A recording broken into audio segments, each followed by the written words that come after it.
অফসাইডে জাকের আলীর ব্যাটিংয়ের দুর্বলতা জানেন না এমন কেউ হয়তো এখন আর নেই। নিজের ড্রেসিং রুম থেকে শুরু করে প্রতিপক্ষ, খেলা দেখতে আসা সমর্থক সবার যেন মুখস্থ হয়ে গেছে জাকেরের উইলোবাজি। 22 গজে বল যেখানেই পড়ুক, জাকেরের ব্যাট ঘুরবে লেগ সাইডেই।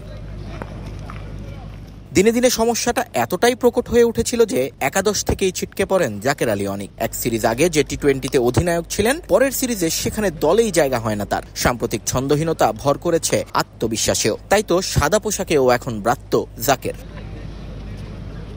কিন্তু শিষ্যকে কোনোভাবেই হারাতে দিতে চান না সালাউদ্দিন আশরাফুলরা। তাই তো জাতীয় দলের অনুশীলনের সময়ও একাকী নিজেকে ফিরে পাবার লড়াই করে গেছেন জাকের। সঙ্গী হিসেবে বেশিরভাগ সময়ই পাশে পেয়েছেন কোচদের। টেস্ট শুরুর পরও চলছে তার অধ্যাবসায়। প্রতিদিনই নিয়ম করে মধ্যাহ্ন বিরতিতে সিলেট স্টেডিয়ামের আউটার নেটে ব্যাটিং ঝালাই করেন জাকের আলী। প্রথম দিন সঙ্গে শুধু আশরাফুল থাকলেও তৃতীয় দিনে চমক দিয়ে উপস্থিত 3 ক্রিকেট মায়েস্ত্রো সালাউদ্দিন, রাজ্জাক, আশরাফুল।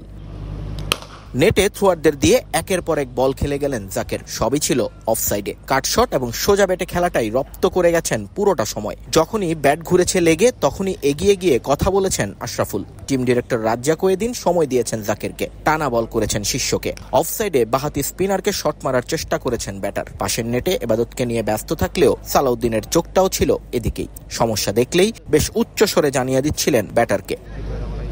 সবার অপেক্ষা এখন একটাই, নেটের সাবলীল আত্মবিশ্বাসী জাকের কবে ফিরছেন মাঠে।